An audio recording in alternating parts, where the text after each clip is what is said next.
स्वागत है आपका आज का हमारे इस वीडियो में। अब तक हमने कई सारी चर्चा की यूनिवर्सिटी एग्जाम्स के ऊपर, कई सारे इंपॉर्टेंट क्वेश्चंस देखे, कई सारे टिप्स और ट्रिक्स के वीडियोस देखे, और अब इन्हीं टिप्स और ट्रिक्स को एक स्टेप और अप करने के लिए हम चलते हैं नॉर्सेट की ट्रायंगल सीरीज के ऊपर। हाँ गाइस, अपनी इस सीरीज का नाम रहेगा नॉर्सेट ट्रायंगल सीरीज, जिसके अंदर हम बात करेंगे कुछ थ्योरीज की, कुछ एमसीक्यू की, और उन्हीं के थ्रू हम पढ़ेंगे ये सारी चीज़ें कि किस टाइप से हमें एमसीक्यू को बनाना है, किस टाइप से एमसीक्यू को सॉल्व करना है। क्योंकि कहीं ना कहीं इन सारी थ्योरीज को पढ़ने के बाद, यूनिवर्सिटी एग्जाम्स को पढ़ने के बाद, आपको जाना पड़ेगा एक एमसीक्यू फेज के अंदर, एक एमसीक्यू फेज में, जहाँ से कहीं ना कहीं आपको किसी ना किसी इंस्टीट्यूट के अंदर सिलेक्शन लेना होगा।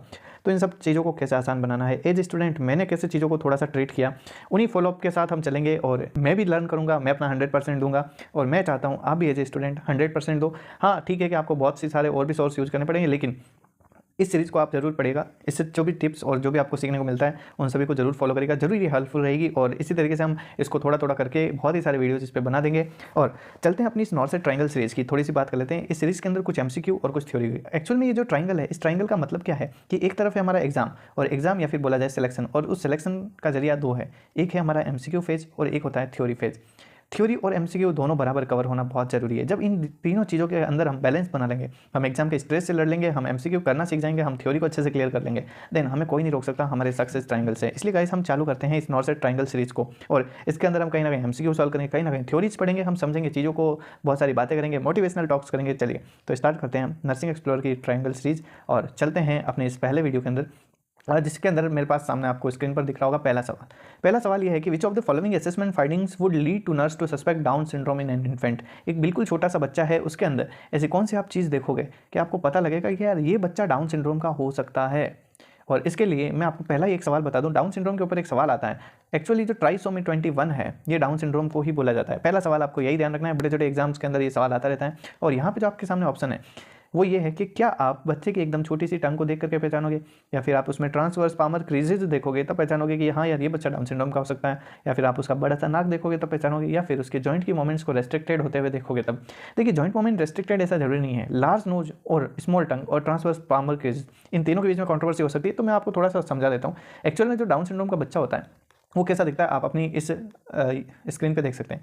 देखिए स्क्रीन पर देख सकते हैं, और एक और बच्चा है यहाँ पे भी देख लो, इसका थोड़ा आपको फ्लैट सा नोज़ दिख रहा होगा, ठीक है। और यहाँ से ये जो डिस्टेंस है ये भी आपको बहुत सारा दिख रहा होगा। तो इन्हीं सब चीज़ों को क्या बोलते हैं, हम देखते हैं इनके डाउन सिंड्रोम के अंदर। तो इस जो क्वेश्चन का आंसर है वो ये होगा transverse palmar creases, simian creases. ये वर्ड आपको कहीं भी दिखे, है ना, ध्यान रखिएगा, अपनी नोटबुक में नोट कर लीजिएगा कि सिमियन क्रीजेस यानी कि ये डाउन सिंड्रोम की बात करते हैं। देखिए सेपरेटेड सेजाइटल सुचर्स, जो सेजाइटल सुचर्स होता है वो सेपरेटेड आपको दिखा है, ठीक है। Oblique palpable fissures, small nose, ठीक है, not small tongue, small nose, depressed nasal bridge, nasal bridge है वो एकदम दबा हुआ दिखेगा। हाई आर्क पैलेट है, जो पैलेट है उसके अंदर आप देखोगे तो हाई आर्क दिखेगा, तो ये अपन excess lax skin, wide spacing and plantar creases between the second and big toes, hyper extendable and legs joints, large protruding trunk and muscle weakness. देखिए सिंपल करते हैं, सिंपल बनाते हैं हम कि अपने सामने ऐसा कोई सवाल आ गया तो हम क्या करेंगे कि डाउन सिंड्रोम को अगर पहचानना है तो वो ज़्यादातर जो ऑप्शन देता है वो यही देता है, या तो सीमियन क्रीजेस देता है, या प्रोट्रूडिंग टंग देता है, एक स्मॉल नोज या फिर फ्लैट नोज जिसको डिप्रेस्ड नेजल ब्रिज बोलते हैं, ये चीज़ देता है। तो इन सारी चीज़ों से हम पहचानते हैं कि बंदा जो है या बच्चा जो है वो डाउन सिंड्रोम का है। तो यहाँ से आपका ये क्वेश्चन अच्छे से क्लियर हो गया होगा। आगे चलते हैं हम नेक्स्ट क्वेश्चन पे। ओके, नेक्स्ट क्वेश्चन अपना क्या कहता है कि when assessing a child for possible interception which of the following would be least likely. अब इस क्वेश्चन को लेने का मतलब ये है, लीस्ट का मतलब होता है कम, ठीक है, least likely to provide valuable information, यानी कि इन चारों ऑप्शन में से ऐसा क्या लिखा हुआ है जो इंटरसेप्शन के बारे में सबसे कम इन्फॉर्मेशन आपको प्रोवाइड करवाएगा। तो हम जब एक बच्चे को देख रहे हैं, पहले हम जानते हैं एक्चुअल में ये इंटरसेप्शन क्या होता है। कई बार जब बच्चा पेट के अंदर होता है इंटरसेप्शन,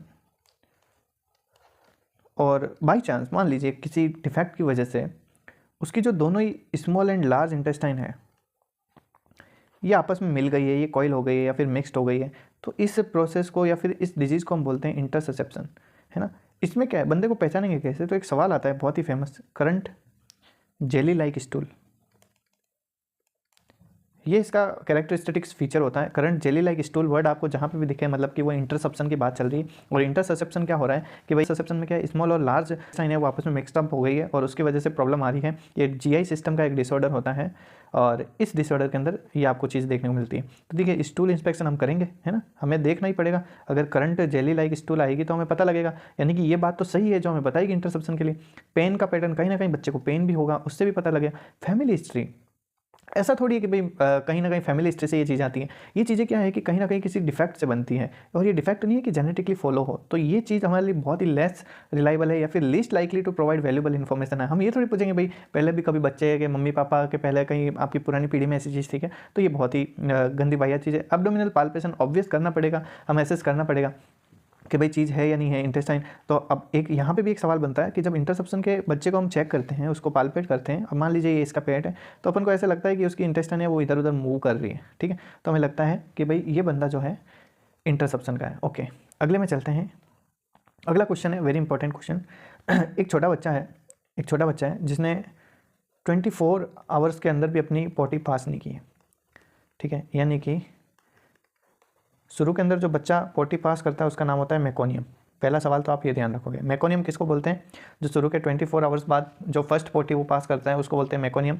तो अगर 24 घंटे बाद भी उस बंदे ने अपनी पोटी है वो नहीं की है, बच्चे ने नहीं की, फेल हो गया है उसको पास करने में, तो ये क्या बताएगा। तो गाइस एक हम डिजीज़ का नाम पढ़ते हैं मेगाकोलन। अब देखिए हुआ क्या है, एक्चुअली इस क्वेश्चन का आंसर है हिंसबर्ग डिजीज़, ना तो सीलियक डिजीज़, ना इंटरसेप्शन, ना एब्डोमिनल वॉल डिफेक्ट।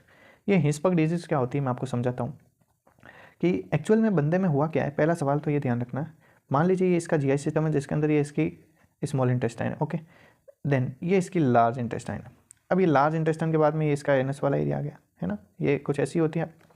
अब मान लीजिए यहाँ पे जो नर्व है वो नर्व फाइबर बनी ही नहीं है, इस नर्व के गुच्छे को बोलते हैं हम फ्लेक्सस। तो ये जो नर्व फ्लेक्सस है ये बना ही नहीं, ये जो गैंग्लियन है ये बना ही नहीं है, ठीक है। ये गैंग्लियन अगर बनेगा ही नहीं तो फिर देखिए स्टूल यहाँ तक तो आएगी लेकिन यहाँ से पास नहीं हो पाएगी बिल्कुल अच्छे से। तो ऐसे बच्चे को क्या है कि कॉन्स्टिपेशन की शिकायत होगी। अब बच्चा खा पी रहा है सब ठीक है, लेकिन बच्चा कॉन्स्टिपेटेड है, बच्चा मेकोनियम पास ही नहीं कर पा रहा है, तो इसी डिजीज़ को हम बोलते हैं हिंसबर्ग डिजीज़, है ना। यानी कि क्या हुआ है कि यहाँ से सारे नर्व फाइबर ही गायब हो गए, ठीक है। चलिए गाइज अब इस पूरे क्वेश्चंस को अपन अच्छे से खोल के रख देते हैं। तो अपन क्या करते हैं यहाँ पे लिखते हैं, चलिए, तो अपना ये जो डिजीज़ है ये है मेगाकोलन। इस मेगाकोलन का अगर कोई आपको पूरा नाम पूछ ले तो उसको बताइएगा कंजेनाइटल, जो बर्थ के साथ हो, है ना, अगैंग्लियोनिक मेगाकोलन। अब अगैंग्लियोनिक मेगाकोलन का मतलब क्या होता है मैं आपको अच्छे से समझा दूँ। तो हम समझते हैं कि हम गैंग्लियन किसे बोलते हैं। एक्चुअल में जो पीएनएस के जो न्यूरॉन होते हैं, पेरिफेरल नर्वस सिस्टम के जो न्यूरॉन होते हैं, अगर वो कहीं पे भी भाई जैसे रेक्टम वाली साइड पे वो गए और वहाँ पे जाकर के अपना न्यूरॉन बिछाएंगे, न्यूरॉन का जाल बिछाएंगे ताकि भाई पता चले कि कब उस बंदे को डेफिकेट करना है या फिर फिकल मैटर पास करना है, उसके लिए उसको कहीं ना कहीं सेंसेशन तो आनी चाहिए। तो ये क्या है, नर्वस सिस्टम ही काम करता है। तो अगर वो नर्वस सिस्टम वहाँ पर बने ही नहीं, बात की जाए कि ये जो पार्ट होता है रेक्टोसिग्मोइड कोलन, इस रेक्टोसिग्मोइड कोलन के अंदर ये आपकी जैसे लार्ज इंटेस्टाइन है, इस लार्ज इंटेस्टाइन के इस पोर्शन के अंदर अगर नर्वस सिस्टम ही ना बने तो क्या होगा कि भाई बच्चा है वो ना तो मेकोनियम पास करेगा, है ना, तो वो अपनी पोटी पास आउट नहीं करेगा। तो इस वजह से क्या है कि सवाल क्या क्या आते हैं हिंसबर्ग डिजीज़ पे। तो पहला सवाल तो ये आएगा इसका और क्या क्या नाम है, तो इसका नाम है कंजेनाइटल एगैंग्लियोनिक मेगाकोलन। ओके, पहला चीज़ तो यह ध्यान रखना। दूसरी चीज़ आप ध्यान क्या रखोगे, इसी चीज़ को हिर्शस्प्रंग डिजीज़ भी बोलते हैं।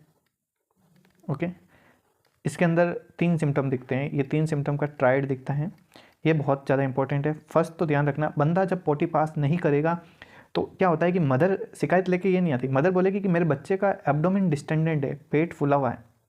तो जो फर्स्ट साइन है वो यही दिखता है, तो फर्स्ट साइन यही आएगा, ठीक है। बाद में बोलेगी उसने पोटी भी पास आउट नहीं की है, ठीक है। तो ये है। अब दूसरा जो चीज़ आएगा वो बोलेगी कि अगर पोटी पास भी करेगा वो, आपने मान लीजिए लैक्सेटिव वगैरह दे दिए, तो रिबन लाइक स्टूल आती है। Very very very very important, कई सारे एग्जाम्स में क्वेश्चन आ चुका है कि रिबन लाइक स्टूल किसका फीचर है। गाइस करंट जेली स्टूल किसका फीचर है, इंटरसेप्शन का फीचर है। और अगर आपको पूछे रिबन लाइक स्टूल किसका फीचर है तो इसका हिर्शस्प्रंग डिजीज़ का फीचर है। ओके, तीसरी जो चीज़ बताएंगे इसमें कि वो जो बंदा है वो वोमिटिंग करता है तो बिलियस वोमिटिंग ही होती है। क्या होगा कि देखिए, मान लीजिए अगर उसकी पोटी पास नहीं होगी तो कहीं ना कहीं उसके जो पेट के अंदर कंटेंट पड़ा है, इंटेस्टाइन के अंदर कंटेंट पड़ा है, वो ओवरलोड होगा और बंदे के रिफ्लक्स काम करेंगे और वो कहीं ना कहीं वोमिटिंग करेगा, तो बंदा बिलियस वोमिटिंग करेगा। देखिए ध्यान रखिएगा, बिलियस वोमिटिंग तभी होती है जब खाना पूरा इंटेस्टाइन तक चला गया है, क्योंकि बाइल हमें कब मिलता है, बाइल इंटेस्टाइन के अंदर मिलता है, तो इंटेस्टाइन तक खाना चला गया है। ये 3 चीज़ें ध्यान रखिएगा कंजेनाइटल मेगा कोलोन के बारे में। ओके, देन इसके बाद क्या सीन है कि इस बंदे के अंदर हिस्पंग डिजीज के अंदर तीसरा सवाल आपको ये पूछा जाएगा कि इसकी मोस्ट कॉमन साइट क्या होती है। तो मोस्ट कॉमन साइट होती है रेक्टो सिग्मोइड कोलोन। ओके, जितने भी क्वेश्चन बता रहा हूँ बहुत इंपॉर्टेंट है। रेक्टो सिग्मोइड कोलोन इसकी मोस्ट कॉमन साइट होती है। अगला सवाल पूछा जाएगा ऐसे बंदे का क्या करेंगे हम, ट्रीटमेंट क्या होगा। ट्रीटमेंट क्या है भाई, अगर नहीं है ट्रीटमेंट, दवाई से तो ट्रीट होगा नहीं, सर्जरी करनी पड़ेगी। अब सर्जरी में क्या है, मान लीजिए मुझे फिर से ये इंटेस्टाइन बनानी पड़ रही है, ये रेक्टम वाला एरिया है और ये आपकी लार्ज इंटेस्टाइन है, यहाँ दिक्कत है, तो इस पार्ट को काटो और बाद में इन चीज़ों को जोड़ दो, है ना। तो हमें क्या करना पड़ता है, सबसे पहले बंदे के अंदर हमें 2 सर्जरी करनी पड़ेगी, क्योंकि बच्चा छोटा है अभी, हम बड़ी सर्जरी नहीं कर सकते, तो हम पहले क्या करते हैं, कोलोस्टोमी करते हैं। कोलोस्टोमी का मतलब क्या होता है कि बच्चे के पेट में एक छेद करेंगे ताकि वो पोटी है वो पास आउट कर सके, ठीक है। तो हम या तो इलियोस्टोमी कर सकते हैं या सिग्मोइड कोलोस्टोमी कर सकते हैं। ज़्यादा हम सिग्मोइड कोलोस्टोमी प्रीफर करते हैं। हम यहाँ पे एक छेद बना देते हैं ताकि जितनी कितनी भी पोटी आएगी वो डायरेक्ट इस छेद से बॉडी के बाहर पास आउट हो जाएगी, है ना। आप समझ रहे होंगे मेरी चीज़। जैसे मान लीजिए बच्चा है, इस बच्चे के यहाँ पे पेट के ऊपर एक गड्ढा किया और इस गड्ढे पे एक पाउच लगा दिया। इस पाउच से क्या होगा, वो जब भी पोटी करेगा वो सीधे इस पाउच के अंदर आ जाएगी, है ना। तो इसको हम बोलते हैं कोलोस्टोमी। अब जब बच्चा बड़ा हो जाएगा थोड़ा सा, कि अब हम इसकी सर्जरी कर सकते हैं, 10 किलो वेट का हो जाएगा, तब हम इसके कुछ नामी ऑपरेशन करेंगे जो नॉर्सेट में आए हैं, इसी बार आए हैं, कभी नहीं पूछे गए थे। और उन सर्जरीज़ के नाम मैं आपको बताता हूँ।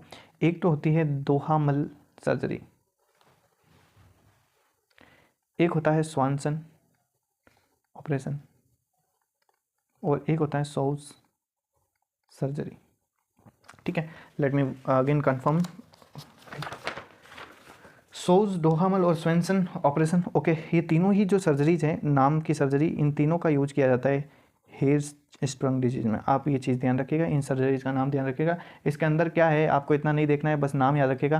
क्या है कि कहीं ना कहीं इन सब के अंदर भाई कोई पोर्शन काट के उसको हटा के कहीं ना कहीं कनेक्ट कर देंगे, तो इनको अंदर नहीं पढ़ना, इतना डीप इनसाइड नहीं पढ़ना, बट इतने से आपका काम हो जाएगा। अगर आपको कोई पूछे कि हिस्पग डिजीज़ का कॉम्प्लिकेशन क्या है, आखिर क्या हो सकता है, तो गाइस देखिए, आंत के अंदर इंटेस्टाइन है वो ख़राब हो जाएगी, सड़ जाएगी। यहाँ पे तो नर्वस सिस्टम नहीं है भाई, नर्वस सिस्टम नहीं है तो वो फिर सड़ जाएगी, या फिर बोला जाए तो उस चीज़ का नेक्रोसिस हो जाएगा। और इसी नेक्रोसिस को एक वर्ड बोलते हैं NEC। NEC आपके एग्जाम में NEC की फुल फॉर्म भी आ सकती है, जिसको हम बोलते हैं नेक्रोटाइजिंग एंटेरोकोलाइटिस। ओके, मैंने हिस्पग डिजीज़ के बारे में आपको काफ़ी कुछ बता दिया है, इतने से आपका काम हो जाएगा। अगला क्वेश्चन पे आते हैं अपन। अपना डाउन सिंड्रोम का क्वेश्चन हो गया है, हिस्पग डिजीज़ का हो गया है। तीसरा सवाल देखते हैं कि जब हम okay which of the following should the nurse do first after noting that a child with हिस्पग डिजीज है fever and watery explosive diarrhoea. Guys कुछ ही नहीं, देखिए ये फीवर और वाटरी एक्सप्लोजिव डायरिया का मतलब है कि बंदे को नेक्रोटाइजिंग एंटेरोकोलाइटिस हो गया है। एंटेरोकोलाइटिस का मतलब आंत का इन्फेक्शन हो गया है, आंत का इन्फेक्शन हो गया है, क्योंकि वहाँ पे इतना ज़्यादा फीकल मैटर पोटी वगैरह अटक गई है कि वहाँ पे उसने इन्फेक्शन कर दिया है। तो ऐसे में कुछ नहीं भाई, बंदा मर जाएगा। आप एंटी डायरियल लगाने के चक्कर में मत पड़े, मॉनिटर नहीं करे। कोई हिस्पग डिजीज़ का ये कॉम्प्लिकेशन है, कोई छोटा मोटा कैरेक्टरिस्टिक्स नहीं है, ये बहुत बड़ा कॉम्प्लिकेशन है।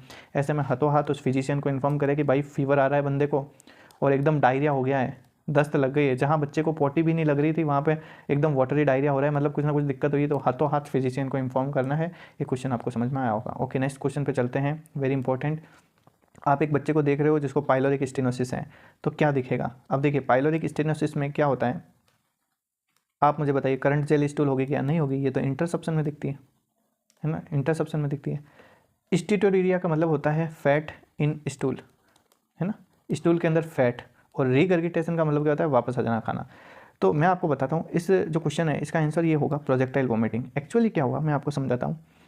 अगर माउथ के बाद आप ओसोफेगस में जाओगे, ओसोफेगस के बाद आपका जो जे शेप का ऑर्गन होता है वो होता है आपका स्टमक। ओके, और स्टमक के बाद में आपको पता है कि इंटेस्टाइन आती है, और ये आपकी अंदर स्मॉल इंटेस्टाइन और ये आपकी लार्ज इंटेस्टाइन, ठीक है, कुछ ऐसा ही सेटअप होता है पेट के अंदर। अब ये जो स्फिक्टर होता है, इस स्फिक्टर का नाम क्या होता है, यू ऑल नो, कार्डियक स्फिक्टर। और इस स्फिक्टर का नाम क्या होता है, पाइलोरिक स्फिंक्टर। गाइस लफड़ा यहाँ का है, लफड़ा यहाँ का है, लफड़ा यहाँ का क्या है एक्चुअल में, ये है पाइलोरिक स्टेनोसिस। स्टेनोसिस वर्ड का मतलब क्या होता है, नैरोविंग। नैरोविंग कुछ ऐसा हो गया कि यहाँ पे जो है ये स्फिंक्टर बिल्कुल पतला सा हो गया, नैरो हो गया यहाँ का रास्ता, और इस वजह से क्या है कि खाना आगे नहीं जा रहा है, यानी कि पेट के अंदर खाना जमा हो रहा है, भर रहा है। अब भर रहा है, आगे नहीं जाएगा तो क्या होगा, एकदम प्रेशर के साथ वॉमिटिंग जाएगी, जिसको बोलते हैं प्रोजेक्टाइल वॉमिटिंग। अब इस पूरे पाइलोरिक स्टेनोसिस को अपन ढंग से पढ़ते हैं, ठीक है। चलिए गाइस, तो अपन अब पढ़ते हैं पाइलोरिक स्टेनोसिस के बारे में। ओके, तो इसका पहला सवाल क्या आएगा, पहला सवाल यह आएगा कि ये मोस्ट कॉमन सर्जिकल प्रॉब्लम है बच्चों के अंदर। अब इसके अंदर क्या होता है कि ये जो आपका पेट है, सॉरी, ये जो आपका पेट है बच्चे का, उसके अंदर ये जो पाइलोरिक स्फिंक्टर है, यहाँ पे ये बहुत ही ज़्यादा मोटा हो जाता है। मोटा इन द सेंस अगर ये 4 mm से भी बड़ा हो गया, 4 mm से भी ज़्यादा मोटा हो गया, तो वहाँ पे सिम्टम्स आएंगे, क्योंकि खाना भाई आगे जाएगा नहीं। खाना आगे जाएगा नहीं तो क्या होगा कि यहाँ पे खाना इकट्ठा होगा।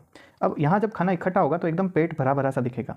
भरा भरा सा अगर पेट दिखेगा और पेट भरा हुआ होगा तो एकदम फिर जब भाई आगे ही नहीं जा रहा है तो फिर ये कहीं ना कहीं से तो बाहर आने की कोशिश करेगा। तो बंदे के अंदर जो पहला सिम्टम दिखता है वो दिखता है प्रोजेक्टाइल वॉमिटिंग, ठीक है। यानी कि प्रोजेक्टाइल वॉमिटिंग आपका वर्ड अगर आ जाए तो समझ लेना पाइलोरिक स्टेनोसिस की बात चल रही है कहीं ना कहीं। अब यहाँ पे मैं आपको बहुत सारे इसके सवाल बता देता हूँ। पहला तो आपका यही रहेगा, मोस्ट कॉमन सर्जिकल प्रॉब्लम है। दूसरा, इसका जो पहचानने का फीचर वो है projectile vomiting. Okay, projectile vomiting. अब ऐसे बंदों में क्या होगा कि अगर आप बच्चे को देखोगे तो बच्चे के अंदर आपको एक जैसे ऑलिव शेप मास दिखेगा।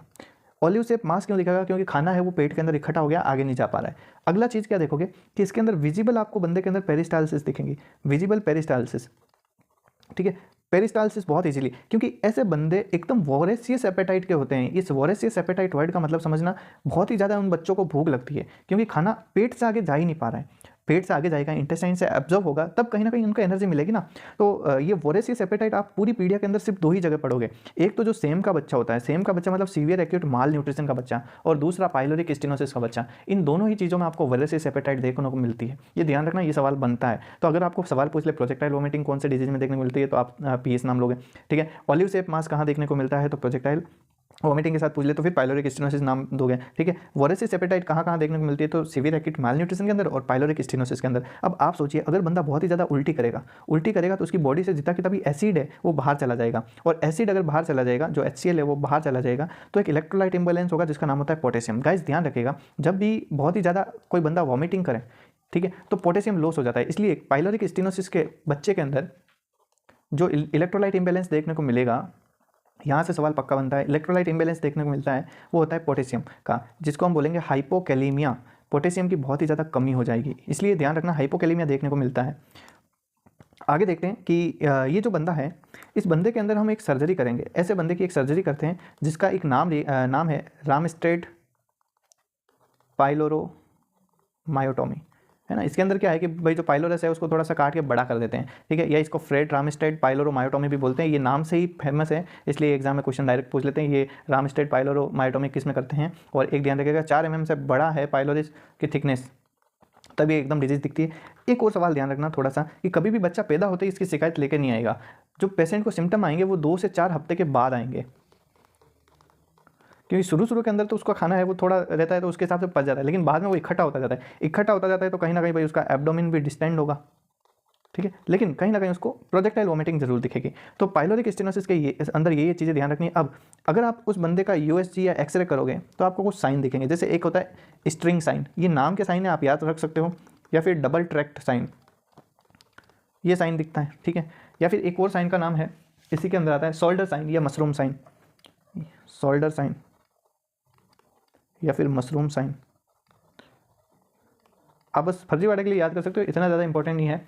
एक बहुत ही इंपॉर्टेंट सवाल आप ध्यान रखना बस, कि अगर कोई मदर अपनी प्रेगनेंसी के अंदर इरिथ्रोमाइसिन नाम की दवाई लेती है, तो स्टडी या रिसर्च माइसिन, ओके, स्टडी या रिसर्च क्या कहती है कि उसके अंदर पाइलोरिक स्टेनोसिस के चांसेस बहुत ही ज़्यादा बढ़ जाते हैं। यानी कि हम अगर सिंपल एक सवाल याद रखें तो ये याद रख लेंगे कि इरिथ्रोमाइसिन एकमात्र ऐसी ड्रग है जो पाइलोरिक स्टेनोसिस को कोच कर सकती है। ओके, तो ऐसे बंदों में हम USG करते हैं, हमें पता लग जाता है। और कहीं ना कहीं जब भाई कोई पूछे इलेक्ट्रोलाइट कौन कौन सा लॉस होगा, तो इलेक्ट्रोलाइट में जो मेन है वो तो हमारा पोटेशियम चला जाएगा, क्लोरीन भी चला जाएगा, ठीक है। तो पोटेशियम कम हो जाएगा, क्लोरीन कम हो जाएगा, ठीक है।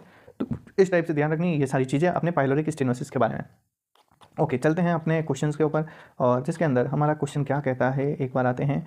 तो इसने पूछा है पाइलोरिक स्टेनोसिस में क्या देखने को मिलेगा, तो आपका आंसर हो जाएगा प्रोजेक्टाइल वोमिटिंग। अगला क्वेश्चन है when providing post operative care for a child with A cleft palate.